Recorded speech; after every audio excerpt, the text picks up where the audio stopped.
Welcome to Kazakhstan. Where horse meat is the norm, camel is on the menu, and I take up an invitation into a local's home for a traditional meal I won't soon forget. So I'm with Michael at Chaikhana Granat. I think I'm pronouncing it correctly. Let's try again. Chaikhana Granat. Chaikhana Granat. That's nice. All right. So we're going to start off with an appetizer here, and then it's going to get more interesting. And Michael, do you want to explain what this is before I take a bite? Let's call it a donut without a hole. So it's common dough that is fried in oil, and it is considered to be the analog of bread, the analog of any big celebration. Big celebration. Okay. And what's the name in Russian or Kazakh of this? In Kazakh, it is called baursaki. Baursaki. So it looks like, I don't know, like little bread or cheese bread maybe? Traditionally, it has square form. Here it is called mini baursaki, so it's the local variant of this chaikhana. Okay, all right. So I think as you suggest, I should try this without any cream or any sauce first? Yes, without any cream, without any sauce. Okay, let's see. Very warm, homely, like well cooked, like warm bread. It's just the thing to start with. When you go to a good pizzeria, you start with the small pieces of ciabatta, for example. So it's nearly the same tradition. We have a very interesting dish here that Michael is going to introduce because I've been butchering the pronunciation before we turn the camera on. Michael, what is it, and can you explain to the viewers what's in it? It is called kuirdak. Kuirdak. That is the meal cooked of beef, potato, and onion. You see some bouillon here. As for the beef, there are different parts of beef here. Maybe some parts with bones, some heart, some liver, some kidney. As I told you, if you're good in horse anatomy, you can try to define what part is what. Take a little piece, put it into the gravy or whatever syrup this is. Very strong taste, like Meaty. meaty, yes. Very meaty, very strong, a bit chewy. Not something I'm used to, but I think something I could eat. What would a different piece be in here? Is it all? I'm gonna have the expert dig in. I suppose that will be the heart. Beef heart here. Let's keep this going. Yes, that's quite chewy. I think I like how this tastes more though, actually, than what I've had. I like beef heart, guys. I mean, I didn't think I'd come to Kazakhstan to say it, but I do. Definitely a very unique dish, and to me, I mean, with the potatoes, it feels like kind of a Soviet mix, and It looks like Soviet cuisine, but I think that now it is called traditional food, though I do not think that this tradition is more than 100 years. all right, we've got something very interesting here. And Michael, do you want to tell people what is in this dish here and what it's called? That is called beshbarmak. Beshbarmak. It's supposed to be common in several countries, and several countries conquer to name this dish their traditional variant. Beshbarmak usually means meat or food. As you see, to make beshbarmak, you have to take dough plates from lasagna and add a lot of meat on top. But what kind of meat is it? Here, they combine both beef and horse meat. Horse So, meat. just here for you, there are 3 pieces of beef and 5 pieces of horse meat that is named kazi. It is this type of thick sausage cooked inside the gut, and they boil it for a long time on low not so high temperature, not to destroy the gut. This feels like a horse meat starter pack with just a few pieces surrounded by beef, kind of my training wheels, I guess, to learn how to eat this. I'm gonna try horse meat. I would say it's chewy, maybe even a little bit salty. As for salty, it's traditional variant for kazi. They are a little bit salty. But what is really different that you'll try just now, it's the taste of the fat. It's definitely another one comparing to beef. Yes. It's the way the fat tastes. It's not something I'm used to. I like this though. I think I like it more than the other dish with the heart and the liver and on all the other organs of the body. Do you want to try the horse meat here and give me your input on it, how it compares to the other ones you've had? I suppose that I'm not so good in explanations. No, dig in. It seems like it is a little bit marinated in something, but it is not. So what gives it that flavor? The horse? Just the horse, wow. Maybe. Maybe, we don't know. The secret in the kitchen. I guess I should try the regular beef too, but it's gonna be a little bit anticlimactic after trying horse meat, but why not? Anyway, you see, in Kazakh cuisine, there is tradition put a lot of meat. Nearly all the meat should contain fat because the person should eat a lot and feel himself absolutely fed and feel enough strength to continue riding a horse, to continue work, to continue entertaining. I was gonna say, you ride the horse and you eat the horse after? And... There is great difference. There is great difference for those horses that are supposed to be eaten later or traded. They don't give names. For the horses that stay with them, that they ride, those horses from the very beginning are given names and they're treated like something separate. Wow. So the sort of segregation. Segregation of horses to be eaten or ridden on. Very interesting. And Michael, I noticed this broth soup that they brought out actually with both dishes. Do you want to explain what this is? It's just the broth where the meat was cooked. Kind of like in the US with the milkshake, they give you the little bit extra at the end. They're giving you the extra broth from the horse. Yes, yes. You're welcome. I'll try it. See if it has any meaty taste to it. It does, actually, and I like it. The one thing I really do not understand, each time I try besh barmak here, for me it is a little bit salty. I don't know if it is local tradition. One day I decide to cook besh barmak, for sure it will be less salt. And as I told you, you see, not so much spices, nearly no spices. Salt, maybe pepper, even no zira or some chili or some other aroma. So it's just like blank paper. You try and you feel the original taste of the meat. And you made a comment about like it was a joke, like being laid on lasagna. But do most people actually eat the bottom here too, or is it just decorative? For sure. Just you try. I will try. Guys, very delicious here. Definitely has surpassed my expectations. I'm a fan of the horse meat.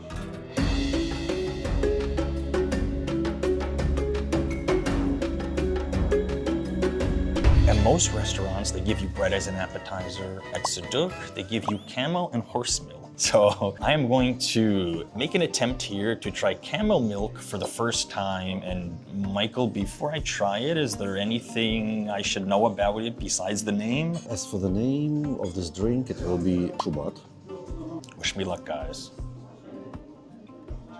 Is it soft or fermented? Strong, ooh. Fatty, packs a punch. I'm trying to think of the word to describe it. Almost like I'm drinking some kind of like cream or margarine. I don't know, that's like the first impression I'm getting, but it's definitely not subtle by any means drinking this. It is a very hard place to live for camels, the desert. Not enough water for any animal. So that's why a lot of things are condensed in this milk, such as fat, such as all nutrients. That's why maybe you're a little bit surprised.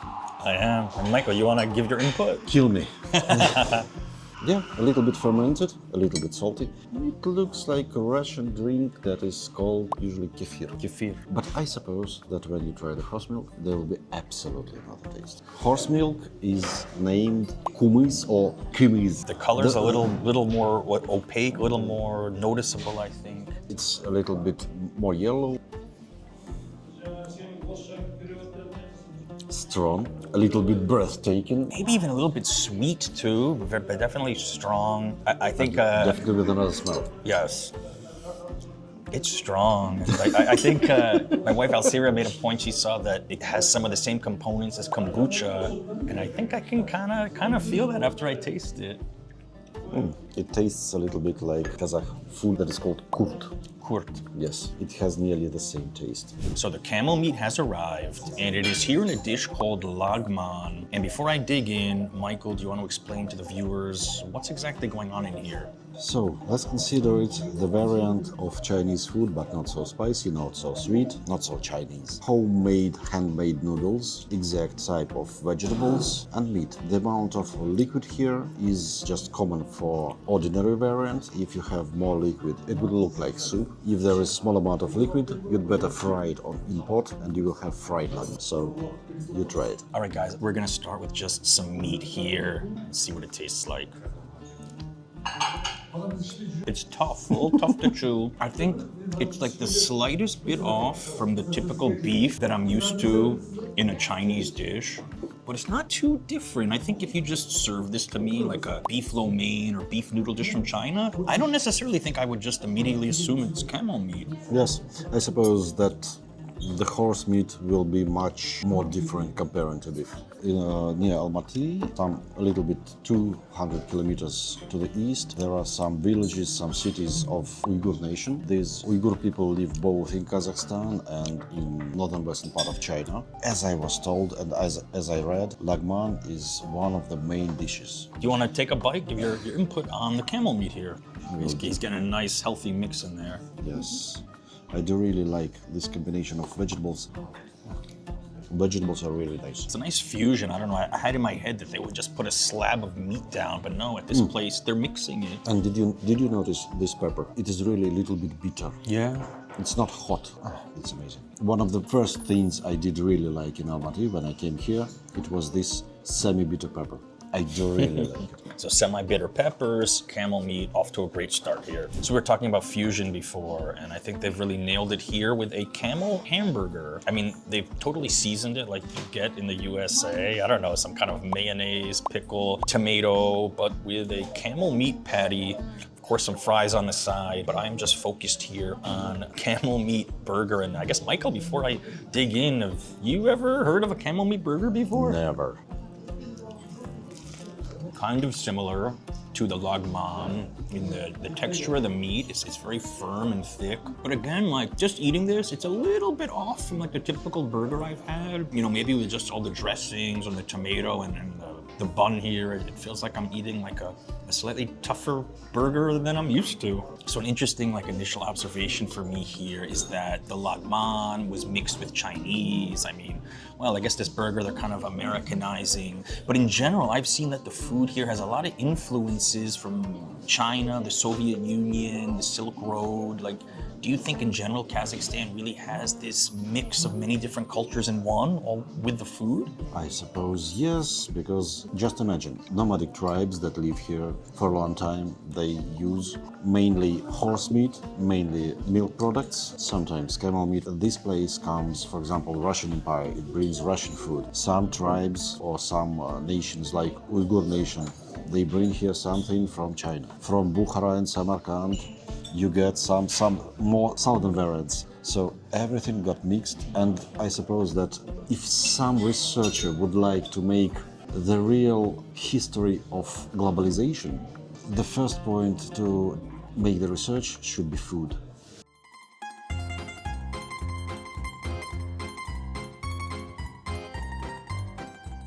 So I'm in the living room of Dana and Henrik, a local couple here in Almaty, and we've been invited, thanks to Dostar Travel, to check out a meal with locals. It's going to be an interesting experience, and I'm looking forward to trying some local food in the house of people that live here. So this one is called Olivier. So it's actually, I mean, it's like a meat salad. Russian. It's like, or maybe around the world it knows as the Russo salad or Russian salad.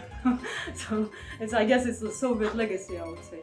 This one is just a fresh salad, and then just cucumbers and tomatoes as well. This one is a Korean salad, and as we have lots of local Koreans. So with this salad, I mean, you wouldn't find in South Korea. Okay. But it's very popular in all former Soviet countries. Oh.